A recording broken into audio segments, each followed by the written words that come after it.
Vous pensez que si l'on avait eu ça entre les mains étant gamin, on se serait bien éclaté? Ça tombe bien, nous aussi.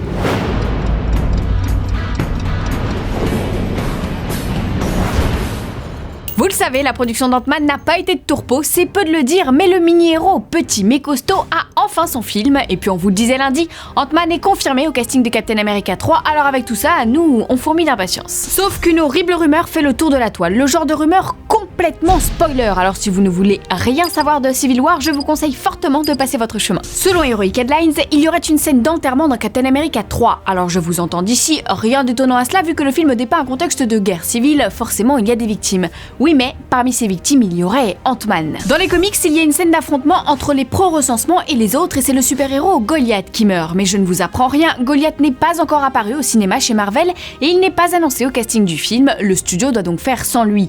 Or, Goliath a le pouvoir de devenir géant, Ant-Man lui est le seul personnage de l'écurie Marvel à pouvoir changer de taille. Les rumeurs affirment donc que c'est lui qui meurt dans Civil War. Sachant qu'Ant-Man est dans le camp de Tony Stark et Goliath dans celui de Captain America, ça paraît un peu irréaliste, mais Marvel nous l'a déjà prouvé par le passé, suivre les comics à la lettre, c'est pas son truc. Et puis le dernier tweet de Peyton Reed est venu renforcer cette thèse. Le réalisateur a posté une page de comics où l'on voit la mort frapper le super-héros ami des insectes. Tiens d'ailleurs, il a aussi révélé que la scène post-générique d'Ant-Man concernerait Thor 3. Il a également posté une autre page de comics évoquant Ragnarok et montrant Loki. La référence est suffisamment appuyée pour qu'on n'ait aucun doute là-dessus. Bon par contre pour les spoils de Ragnarok, faudra repasser chaque chose en son temps.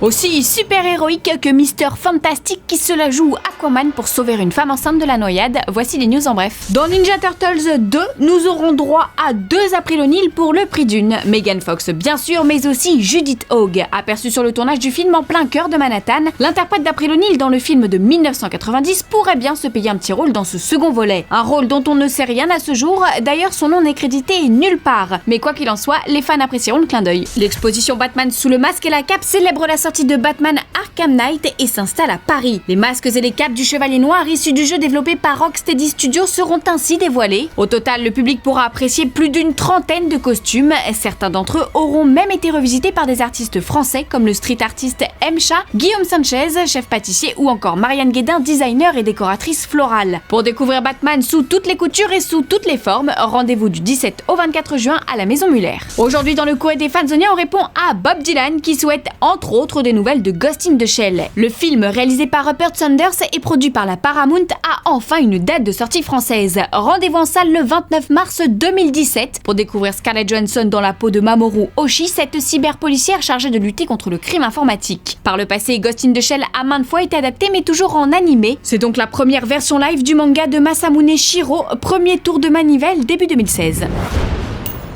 Fanzone, c'est fini pour aujourd'hui, mais vous pouvez nous retrouver sur YouTube en vous abonnant à la chaîne Fanzone et à la chaîne Allociné.